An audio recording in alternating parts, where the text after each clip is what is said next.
Hello everyone, how you are doing? Welcome back to my channel. My name is Kaylee and I am so glad that you're here. I feel so nervous to film. I think it's been over a month of me not filming, and for someone who religiously for almost a year uploaded every single week, it is such a strange feeling to know I haven't uploaded in a while. I think the only thing I can really say without going into too much detail is just I have just been burnt out. I've been burning the candle at both ends. I've just been run down and I've been a bit in the dumps, if I'm being honest, so I haven't been wanting to film that much. After like chatting to my therapist and her reminding me that even if I'm not doing well mentally, I still need to be doing the things that bring me joy, and one of those things is YouTube. So originally I wasn't going to film this weekend because I was volunteering at the Byron Writers Fest, and I was like, it's going to be a pack, it's just like I'm not going to have time to film.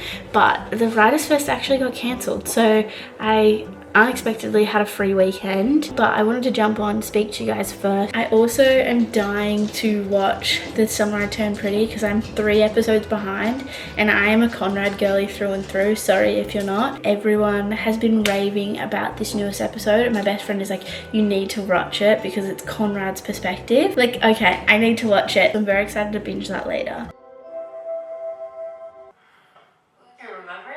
Haley's comment playing right now is diabolical. She's like, what the fuck is wrong with you? Oh my god, they better end up together. I'm gonna freaking freak out if they don't. If she ends up with Jeremiah, if you're a Jeremiah girly, or if you're team Jeremiah, why? How? Why? On The Summer I Turned Pretty. I couldn't be alone with you. Do you think I was giving a hard sell or just a curtsy bitch? I can't tell. There's a perfect peach.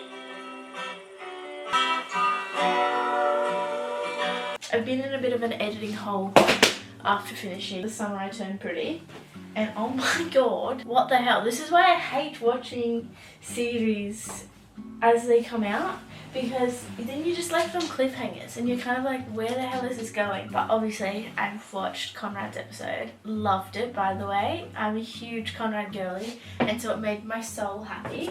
So then afterwards I kind of fell into like the TikTok rabbit hole of what all the fans' kind of theories is to what's going to happen next. And now I'm trying to believe that the wedding isn't going to go ahead, that we're going to get Conrad and Belly back together. The logical realism part of my brain is like, come on dude, like expand your dating pool, like just a little bit. I do apologise because, oh, this is a different angle of my bedroom that you haven't seen before.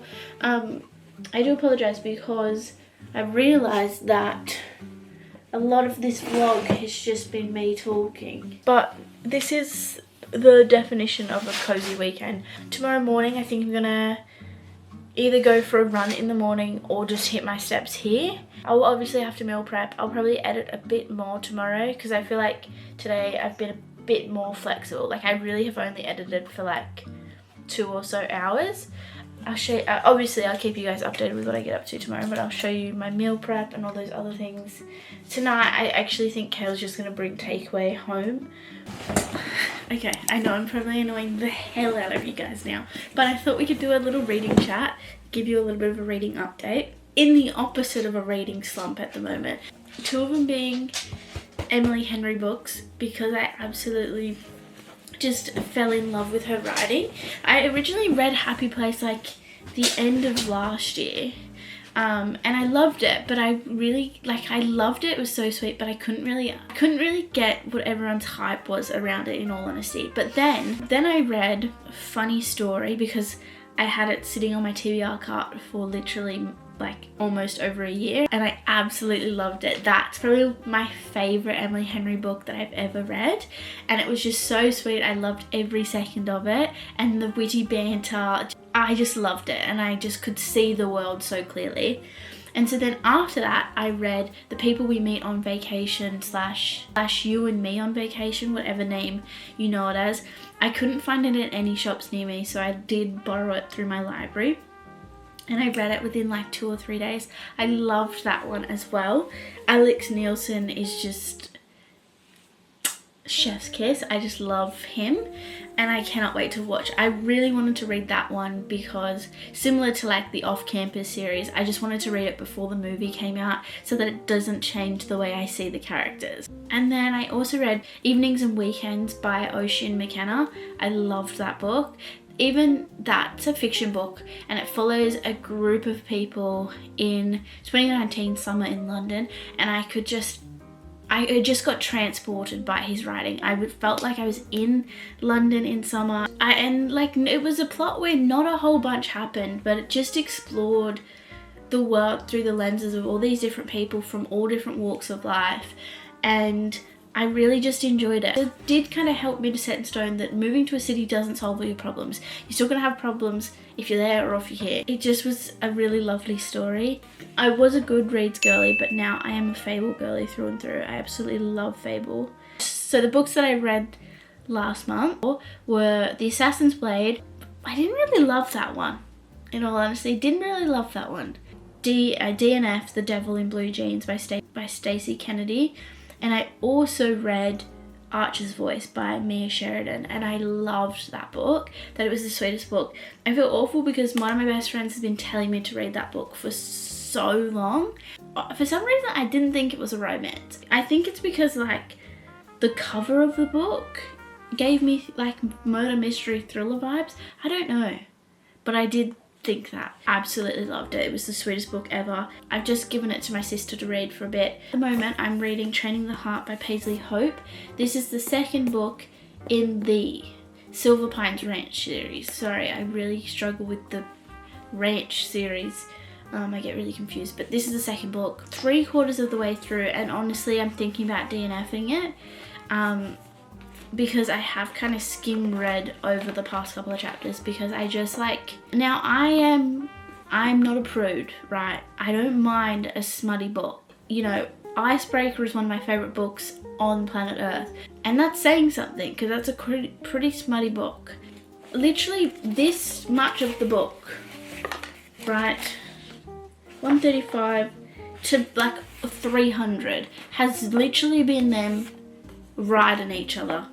And I've just had to skip through it because I'm all here for a smutty scene every now and again, but it has become the main focus of this book. I feel like I'm kind of growing out of that like smutty romancy. I think spicy scenes can definitely add to a book and add to a couple's, like in some books that I have read, we're skipping the yearning, we're skipping the getting to know each other, we're skipping the character growth, and we're just jumping straight into them jumping each other. In this book, like I'm 3/4 of the way through, and they're like, for the past 3 months, like I've gotten to know Ivy so well, and I've never known anyone as much as I know Ivy. And I'm like,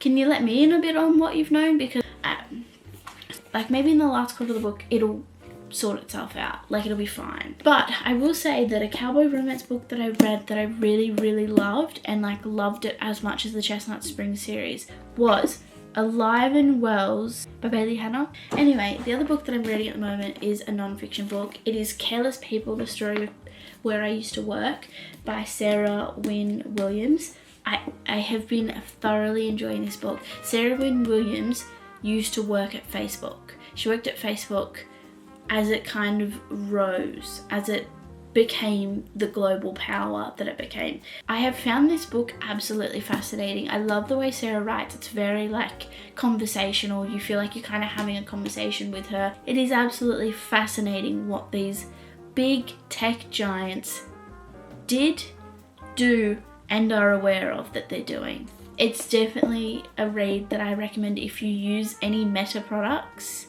And this is me included. I do apologize if you're not a reader, because I've just bored the absolute hell out of you. I actually have to feed her, so I'll feed her and then just chill out. Love you.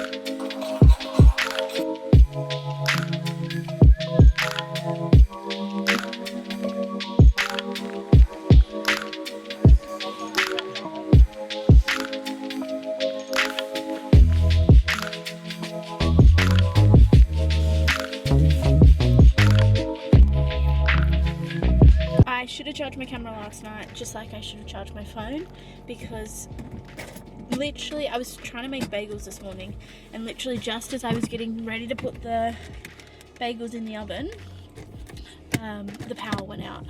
I had forgot that they had scheduled some maintenance somewhere for the power, and so we're not going to have power until 3:30. And I was planning to just walk on my treadmill this morning, but obviously with no power I can't do that, so I'm just kind of like, this is God's way of telling me to get my ass to the gym. I've just gotten to the gym and there's heaps of people here. Fuck's sake.